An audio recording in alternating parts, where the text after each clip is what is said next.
Why, hello. Oh, Valentine's Day. Depending on your current situation, you might have varied feelings upon it, but it's always a great excuse to talk about love.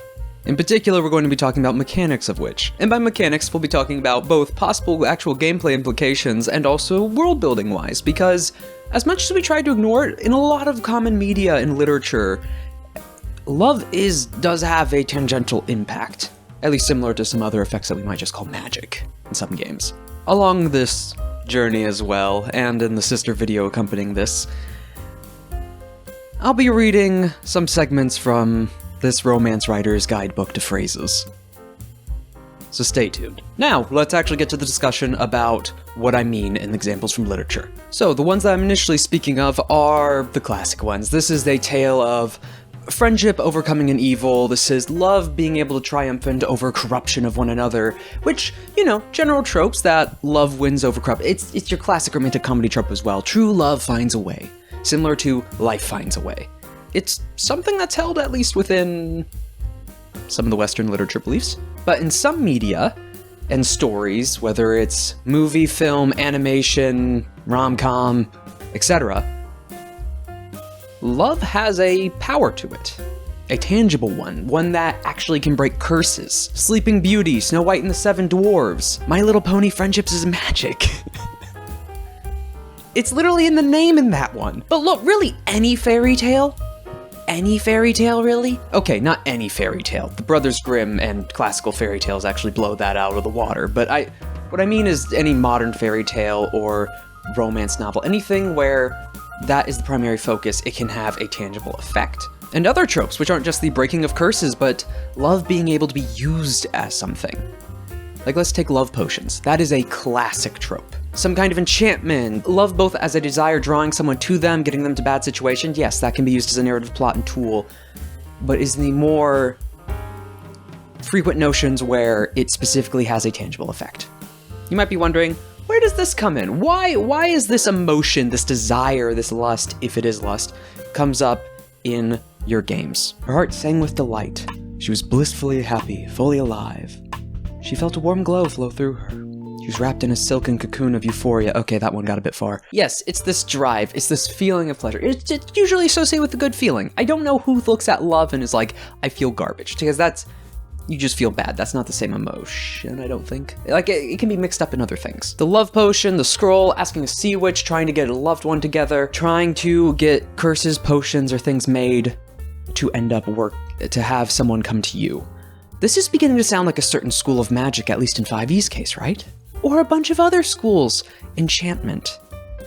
That corruption, that seduction, this magic a succubus or a dryad uses. The enchanter who is taking control of someone's mind, which is usually like, yeah, that's mind control or psionics or something a bit more direct or puppeteering. But things like calm emotions, things like the filter of love, and other similar tropes within genres, would that not also count as enchantment? If it's manipulating your emotions, probably not the best, but if you can manipulate love itself, not that, oh, you're either angry or calm, but being able to manipulate the infatuation someone has within someone or another. This also gets in the distinction of true love or not. Because again, in some other bits of media, let's say someone falls over a love potion, or they're tricked in some way, and there's a bit of magic holding them infatuated with someone else against their will, or even just situation if we're just talking about the trope. There's then usually a moment within those where they do bump into their true love, or there's a moment when they reach out of them, and whatever mind-affecting magic finally is overcome. And it doesn't even have to be with the infatuation of someone else. Any mind control trope.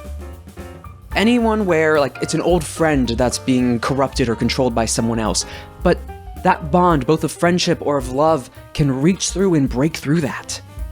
That it has a tangible effect. She felt as if her dormant wits had renewed themselves. As the words began to flow, she gathered her strength. Powerful relief filled her. A newly awakened sense of self comforted her. Her defenses began to subside. It can be used to break through, grant confidence, be able to overwhelm. Even in a sense, when looking at even 5e or other systems, whenever enchantment is put in play or it forces a player to hurt their other party members, that's difficult. Depending on the spell or system, normally there is a clause in there, which is if you're trying to get them to attack their allies, or in spells where you are controlling someone and then you hurt their allies, they have a chance of breaking out of it. They can't just stand by and let you hurt their friends or loved ones. There's a power to it, as powerful as dispel or anti-magic. Even if there is not a direct ruling at the moment, there is already stuff in there that reflects this. Not to mention in some of these as well, that last minute burst of confidence to go after something, that you're afraid of going for the girl, or any of the hero or damsel or prince or princess in distress, because it can go both ways, of the down dejected, thought you were out, and then that one person you cared for is in danger. And all of a sudden you go Rambo or John, you can go through enemy after enemy. A barbarian rage which is driven out of passion instead of out of anger. Well, it is anger, but it's initiated by passion. She proved to herself that she was immune to him. She had no intention of permitting herself to fall under the spell. That's actually in here. The fact that even in specifically romance stuff, it's alluded to as a kind of magic. Hell, this doesn't even have to be just magic itself or fantasy. Anything with that mind control or that sense, that's not just left to magic. That can be anything from even sci-fi to an extent. A forced Jedi mind trick, any other kind of psionic, or even cybernetics to an extent, digging through and finding someone still in there. Bug hive mind controlling something, you can't help hurting your previous friends or loved ones, you end up turning against the mind control. One example I'm thinking of, while it's not necessarily love of a loved one, but passion or avoiding or hating what you become, wanting to preserve and keep the people you care for safe. Even if it is as broad as humanity. I'm thinking of an episode of Doctor Who. I'm going to put the title of it here, where someone is turned into one of the Cybermen, and through that sheer vitriol of wanting to protect them, to wanting to protect her people, turns around and fires on the other Cybermen. Someone who's part of a hive mind computer, through this passion, breaks through that. There's a bunch of other weird Doctor Who examples as well. A lot of people turning into things in that one. Though, while we're talking about how you can break out of effects of mind control through this, which is kind of the majority, but also things like permanent sleep or poisoned apple, etc. Let's talk about the manipulation of it. Being able to have love be a tangible thing that you're now manipulating. We alluded to this earlier with, the potion, the spell, talking to the witch, and normally we talked about how eventually overcoming that or piercing through it. Now we're going to talk about being the person who's actually manipulating it. Because as we brought up earlier, seduction and lust are a thing that can be mixed up in this, whereas the pure joy in the true love or love of friendship or found family, again, in some systems, actually have some mechanical benefit to them, whether it's admitted or not, and getting power from destroying it or mistrusting it. Or something to lose. Spells or magic that get you to lose your memory. Might be seen as something that, well, that's specifically a bit more that psionic route. You still lose connections to people. Keep in the body, but just killing off that previous connection or any understanding of each other. Also, the seduction or manipulating it or knowing someone can fall into this or forcing other people to fall under others or you. And again, that mind control, but not necessarily through a direct puppeteering control under the enchanter. Like the image of the enchanter and enchantress, depending, is like a good 50-50 split of, and normally it's also split along gender lines in this regard as well, of stereotypically male who's a bit uglier, it's a bit creepier vibe controlling others. And then it's usually a female enchantress, it's usually a bit more seduction based and younger. Now, I'm definitely for sweeping up conventions as well. I definitely think there can be a hot male enchanter. I don't know where I'm going with this, but also an old, haggard enchantress. And not to mention that it doesn't have to be direct mind control with that one. It could be almost like a familial bond. Or, when it comes to hags. Some hags try to act as the old motherly lady, or the one giving advice to young children. Meanwhile, slowly cursing them or the village or their lives around them, and using them as tools. Or even in some fantasy novels I've read, of a hag overlooking the monstrous den and the various followers within their lair as their children, or as one big family. A subtle, whether it is magical or not, control over that bond. An enchanter or enchantress filling in a role, not necessarily power, but influence through the manipulation and understanding of that. Could be puppeteering, could be that seduction, but one that I really enjoy is admiration as an angle for enchantment or worship. Now, we've been talking about its role in stories. We've been talking about the general roles it can fill. We've been talking about how some mechanics already reflect this. Actually, one more thing I do want to talk about on that front As another kind of example or reflection are the touchstones from Vampire the Masquerade. Oh, do I love that mechanic. Oh, do I love that mechanic. That a character's core belief has to be tied and reflected in an individual that is a touchstone, and someone that, if they get hurt, there are mechanics actually tied into it, but also fleshes out the character and their bonds and backstory. I can go a bit more in depth on that. Potentially I might, but let's continue on. Let's talk about if we were to make a system that uses this. Look, I'm trying to flip through this to find examples that are PG enough. I've had to avoid some things. Also, there are just general descriptors in this, but I'll talk about that separately. She watched his expression of hate change to desire. Her face brightened at the suggestion. Slight, subtle changes. Or not subtle. So, love is magic. SOs are magic. Friendship is magic. There's also the issue that, depending on what cultural outlook, love could mean a whole bunch of other different things. But let's give a vague description of it. Bonds. Bonds for those we care for. And we're just going to leave it at that. That can cover found family, that can cover SOs, that can cover just friendship in general. Enchantment itself already fulfills this role greatly. Like, if you're taking the puppeteering aspect of it, yes, you can look through it that lens, especially with the modified memory and stuff. But it also gives you the opportunity to look through it as the manipulation of someone's emotions. That emotion is something that has that magic can manipulate, and it can push back against. Similar to a body's con save against some kind of transmutation magic to physically alter them, their emotions can physically push back against its own manipulation. And let's go back to one of the fairy tale examples. Let's take the... Oh man, am I blanking? When it comes to Snow White, the evil queen, or Snow White herself, true love's kiss gets her up out of that coffin.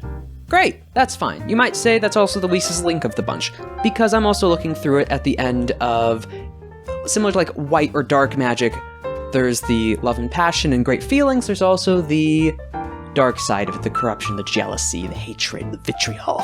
Fury almost choked her. Her mood veered sharply to anger. He had not missed her flare of temper. Curses fell from his mouth. He shook her into gasping silence. Ooh. Of the fact that the hatred, corruption, and destruction of these things could be a source to power. Whereas, let's say with the Jedi Order, I know that seemed like a veer and a turn, but emotions was a dangerous thing, but it had power with the Force.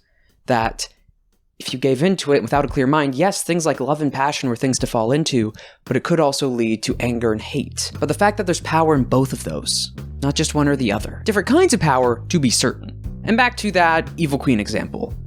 Mirror, mirror on the wall, who's the fairest of them all? Is that not a jealous question? How many women has she killed before this? How many women? Jealous old lady. Not even that bad. She's using magic to try and keep her, Mirror, mirror on the wall, who's the fairest of them all? That is a jealous-prone question. And we do not get many other aspects or questions. And yeah, you could veer and look other ways, but magic that gives into that motion, that helps you seek that out. If you feel inadequate, if you feel insecure, and if you go down enchantment magic in that darker path of manipulation, it's a vain attempt to fulfill those things. Instead of finding it yourself or being able to impassion your allies around you, you are simply manipulating them. Not pleasant. And emotions are strong things, especially these ones. Another one of those is lying. Because in love, friends, there is a consistency in that. Well, maybe not the love one, but in the friends one especially, is trust. I mean, in a proper SO and partner and loving relationship, trust as well is a very, very strong point, almost necessary. I say almost because once that trust breaks, then it goes back. I'm not going to get into that. Trust is an important thing. So a power would be lying or deceit. That evil queen, being able to disguise herself as that old lady, the poisoning of the wonderful and healthy, beautiful apple, etc. Now I come to the point where I'm going to put this aside for a moment, where I think we've gotten a bulk of the general concepts behind it. Now let's talk about what you can do that with your games. We talked about and gave examples of some of the systems that are already present or reflected in some manner, even in game systems that do not directly involve this kind of relation or specifically call it out. There are some that specifically do, and that's great. And it doesn't need to be necessarily called out, but this is an option. This is an opportunity. Because what if you, just as much as a player or a DM or someone separately looking at things in this medium of game design and world building, and various different settings, whether it's a direct thing, like on the title, like Friendship is Magic or something, where that is like direct, it's telling you what it is. But looking to other books and media and novels and noticing it. And giving some mechanic examples that are things that reflect it. Have in your world building people that question this. See what I'm doing here? Like, what if in your setting, enchantment was looked at as this manipulation of emotion and the school of magic of love, and that it's a dangerous thing to be manipulated with, and that is part of its evil. Not just the mind control and taking away free will, but it's the idea of you are entirely manipulating the emotions of the person. That is how you are controlling them. Maybe that is an entirely separate thing. Like, you have your soul, you have your body, so like soul's manipulating necromancy, transmutation's affecting the body, and enchantment is affecting emotion. Whereas illusion is the one that screws with the mind and senses, but Again, it doesn't have to be that, and you can have varying opinions in your own setting about what is going on with magic, but it's an angle to look towards. The fact that it would now make a little more sense of some fae or hags wanting to purposely do these things. Having the breaking of true love or destroying of such, or a sacrifice in this manner, it's manipulation being able to fuel magic and rituals. Dark magic or necromancy, it's a school of death. Normally, stereotypically, it's powered through sacrifice or just killing. I mean, heck, even in 5e, you get healed through killing with necromancy. What if there was a similar version for that with enchantment, in the sense of rituals where you get bonuses, or your spells are empowered, or you have better manipulation or control over people after you've broken their bonds, or break someone else's bonds. You tear apart a family through mistrust and misdeeds, and you easily puppet them, because they no longer have that bond to pull them out or hold them together. They're broken, they're fragile. Have you seen someone after a breakup, or a divorce, or losing a friend, whether it's just through straight death or having it break up through manipulation in some manner? Having fae or hags or demons even be focused around this. A demon focused around self-destructive tendencies and the destruction of love and passion, instead of just murdering and blood slaughter, one that is that corruptive influence. The one that is lust instead of love. Because you can confuse the two. And I think that's the end of this discussion. Thank you for watching. Like, subscribe, share, all the usual things. It'd be really appreciated, and our relationship as well would be empowered through that. Happy Valentine's Day.